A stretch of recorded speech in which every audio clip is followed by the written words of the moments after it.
할렐루야. 10월 26일 월요일입니다. 오늘은 예레미야 51장 25절에서 40절까지 말씀을 보겠습니다. 여호와의 말씀이니라. 온 세계를 멸망하는 멸망의 산을 보라. 나는 네 원수라.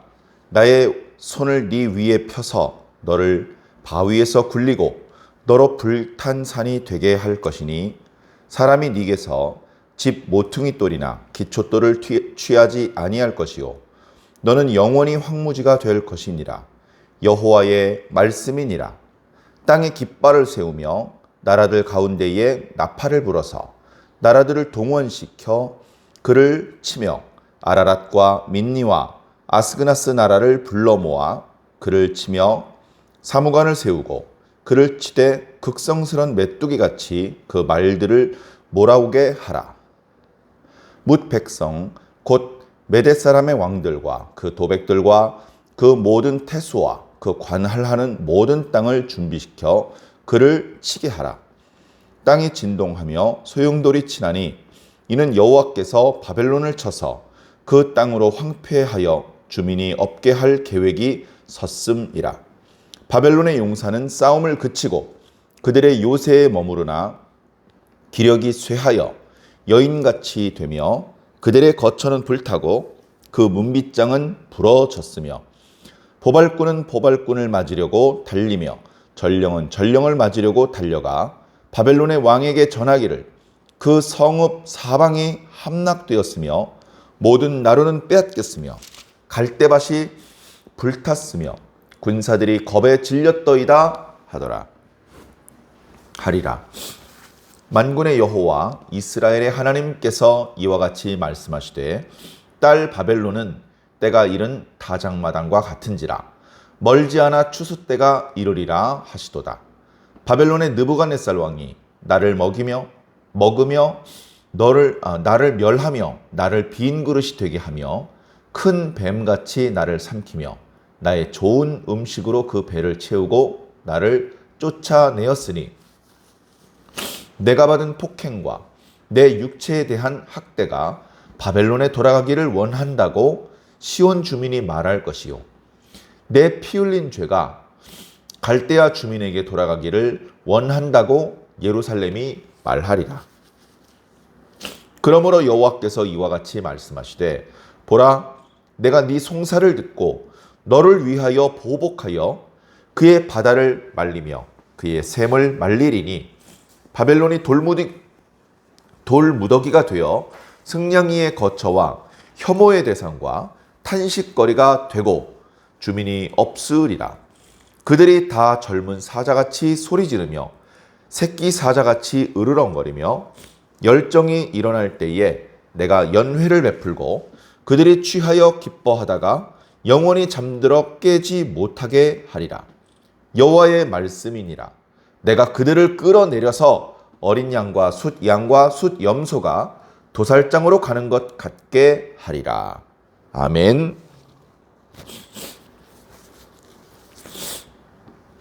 계속해서 여러 가지 비유를 들어가시면서 바벨론을 향한 하나님의 심판 계획에 대해서 말씀하고 있습니다. 바벨론을 온 세상을 부수는 망치다. 철퇴, 곧 무기다.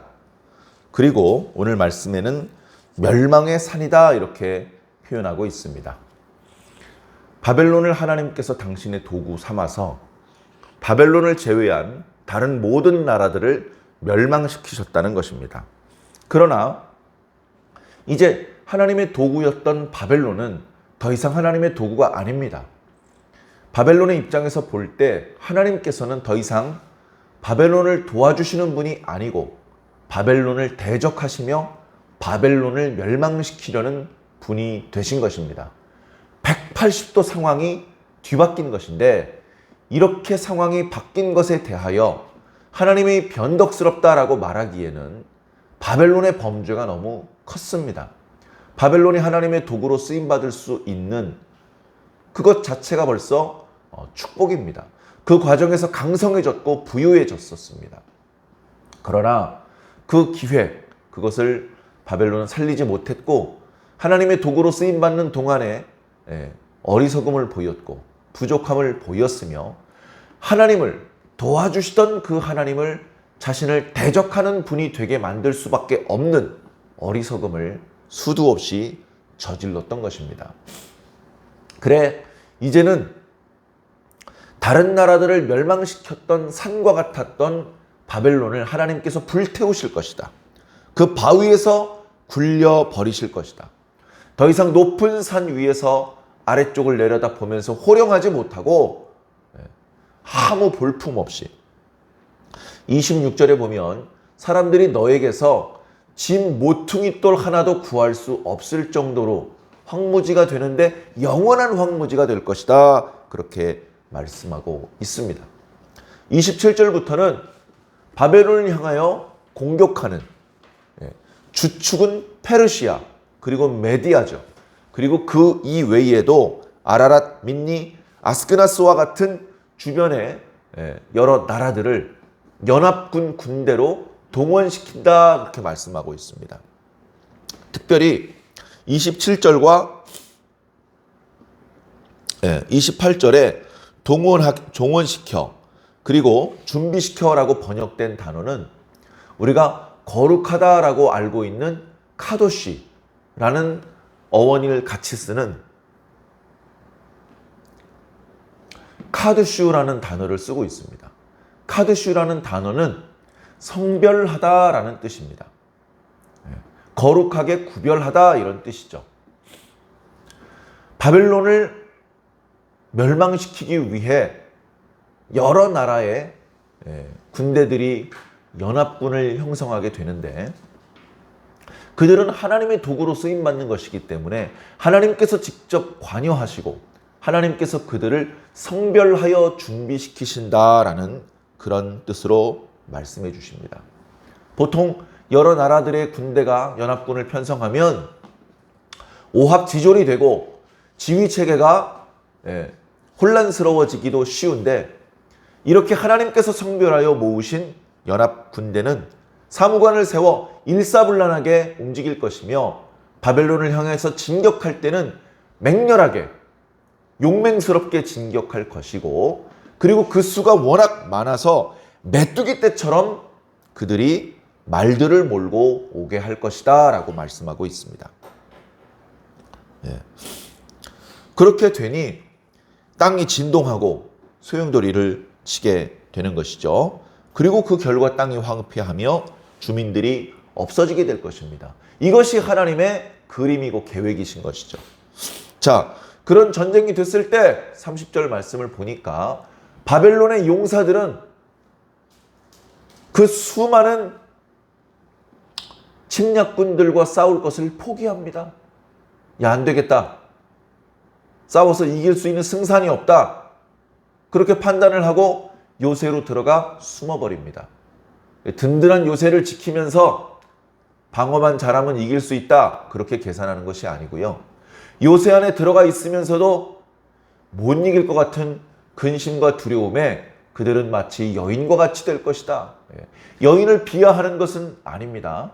그러나 전쟁 상황 속에 제대로 힘을 쓰기 어려운 여인의 모습을 비유하면서 그만큼 바벨론과 그의 군대가 약해졌다라는 것을 비유로 말씀해주고 있는 것이죠. 결국 그들의 거처는 불탈 것이며 문빗장은 부서질 것입니다. 요새 안에 들어갔지만 결국 하나도 살아남지 못하고 비참한 최후를 맞이하게 되는 것입니다. 31절에 보발꾼과 전령은 소식을 전해주는 사람들입니다. 말이 달리기 어려운 지역은 사람이 달려가서 소식을 전하기도 하고 말을 달릴 수 있으면 말을 달리고 시스템이 잘 갖춰져 있으면 말이 지칠 때쯤 되면 또 다른 말로 갈아타서 계속해서 소식을 들고 갈 수 있도록 그렇게 과거에는 소식을 빠른 속도로 전하기 위한 시스템을 만들었는데요. 그 보발꾼들이 그 전령들이 부지런히 달려서 기껏 바벨론 왕에게 전해주는 소식은 모든 성읍이 사방이 함락되었습니다. 우리가 자랑하는 나루터는 빼앗겼습니다. 우리가 자랑하던 그 갈대밭은 불탔습니다. 그리고 군사들은 겁에 질려서 요새로 숨었는데 여인처럼 돼버렸습니다. 이런 보고들이 계속해서 당도하게 될 것이다.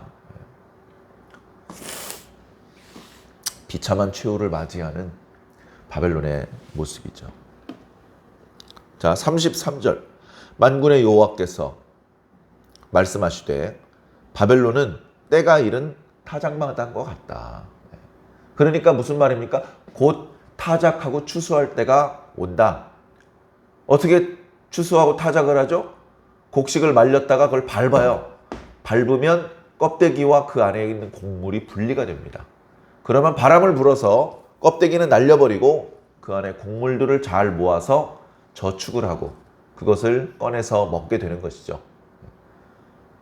바벨론은 때 이른 타작마당과 같다는 것은 곧 이방 군대들이 쳐들어와서 바벨론을 밟아버릴 것이다 라는 비유의 말씀인 것입니다. 자, 34절과 35절은 시온 백성들이 하나님께 탄식하는, 탄원하는 그런 내용입니다. 뭐라고 말합니까? 바벨론의 느부갓네살 왕이 나를 먹었습니다. 나를 멸했습니다. 나를 빈 그릇으로 만들어버렸습니다. 전에는 하나님께서 채우셔서 복된 그릇이었는데 하나님께서 바벨론 왕을 보내셔서 다 먹어버리게 하셔가지고 난 이제 텅 빈 그릇이 됐습니다. 이제 시온에는, 유다 땅에는 사람도 살지 않고 집도 다 무너졌고 짐승들도 오기를 꺼려하는 곳이 되어버렸습니다. 빈 그릇이 되어버렸습니다. 뿐만 아니고 바벨론이 큰 뱀같이 나를 삼켰습니다. 이 표현은요, 바벨론의 신화에 그런 이야기가 있다고 합니다. 고대 신화에 보면 혼돈의 괴물이 있습니다. 탄닌이라고 이름을 붙이는데요, 뱀의 형상을 하고 있죠. 그래서 그 탐욕의 괴물은, 파괴의 괴물은 닥치는 대로 집어삼킵니다. 그래 바벨론 군대가 유다를 침공을 할 때 마치 바벨론 신화에 나오는 그 혼돈의 괴물처럼 우리를 다 집어삼켜버렸다라고 그렇게 비유로 표현하고 있는 것입니다. 자, 그렇기 때문에 35절, 내가 받은 폭행, 내 육체가 받은 학대가 바벨론 사람에게 돌아가기를 바란다. 내가 학대당했던 것처럼 바벨론 사람도 학대당했으면 좋겠다. 이것이 고통을 당하고 학대를 당하는 사람들의 탄식이죠. 그러나 스스로의 힘으로 사태를 역전시켜서 나를 괴롭히던 사람을 괴롭힐 수 있는 능력은 없습니다. 그럴 능력이 도무지 안 되니까 바벨론 사람들이 듣지 못하게 조용히 탄식하고 있는 것이죠. 그러나 그 탄식을 듣는 분이 계시니 이스라엘의 하나님 여호와십니다. 36절에 여호와께서 이와 같이 말씀하시되 보라, 내가 네 송사를 듣고, 34, 35절에 시온 백성들이 하는 탄식의 소리를 하나님께서 법정을 향하여 고소하는 말로 들으신다는 겁니다. 내가 들어보고 조사해 보니 바벨론이 잘못했네. 내가 너희 시온 백성을 위하여 바벨론에게 대신 복수해 주겠다. 그렇게 말씀하시는 겁니다. 하나님께서 바벨론을 향하여 대신해서 보복해 주시는 덕분에 바벨론의 바다는 말라버리고 그들의 샘은 말라버리게 될 것입니다.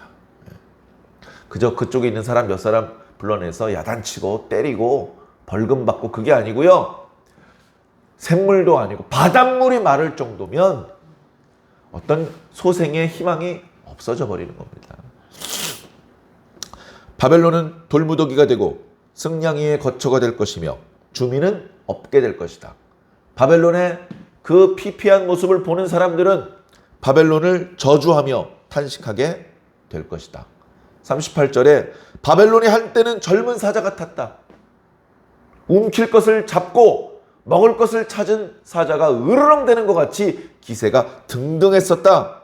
그러나 하나님께서 한때 그를 기쁘게 잔치를 베풀어 주시는 것 같이 하셨지만 이제는 바벨론이 잠드는데 취하여 영원히 잠들어 깨지 못하게 하실 것이다.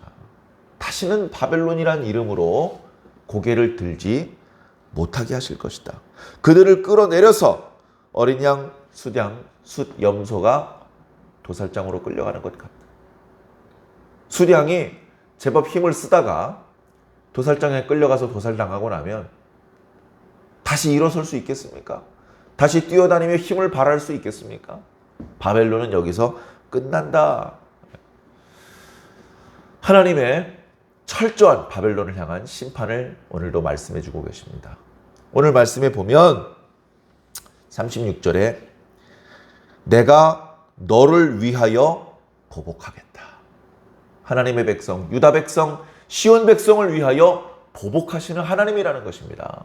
하나님의 백성은 힘이 없기 때문에 외세가, 이방인이, 악인이 괴롭힘을 당할 수밖에 없습니다. 의인들이 할 수 있는 최선의 방법은 대항하는 것이 아니고 주를 향하여 피하는 것입니다.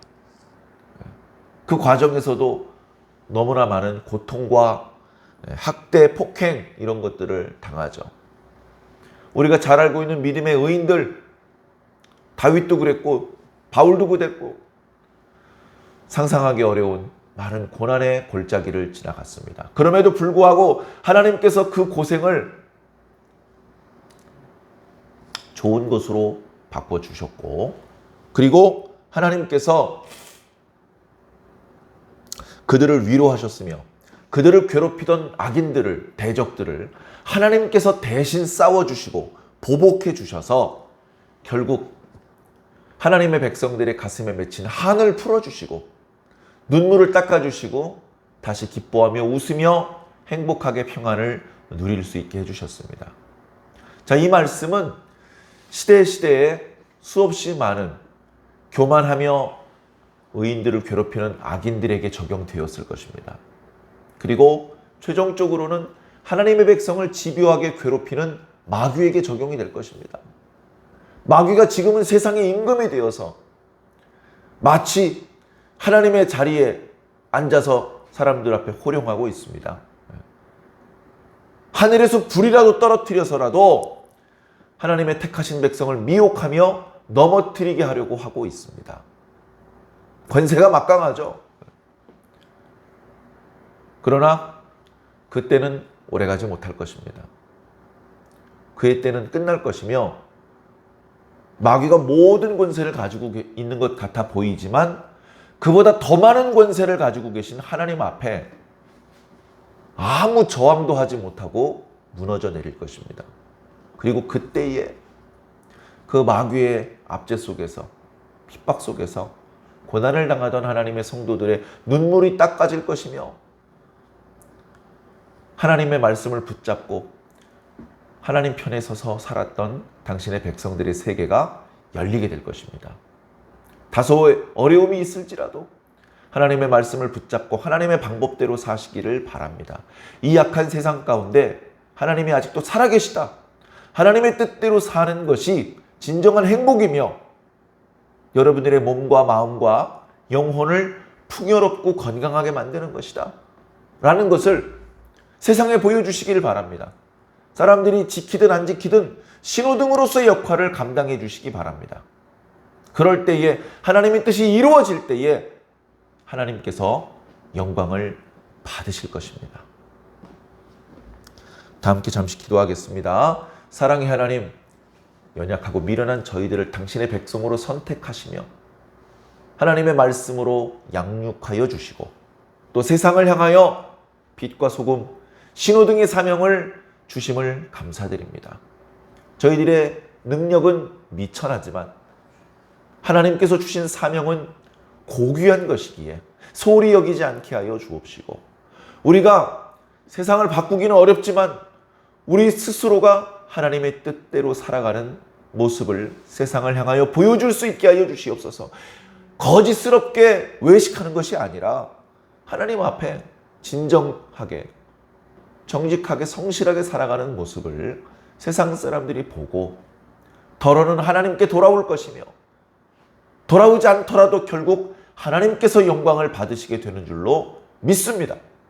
교만하며 하나님의 백성들을 학대했던 자들을 향하여 하나님께서 보복하실 때에 우리는 기뻐하며 감사의 찬송을 하나님께 불러드릴 수 있도록 주여 인도하여 주시옵소서.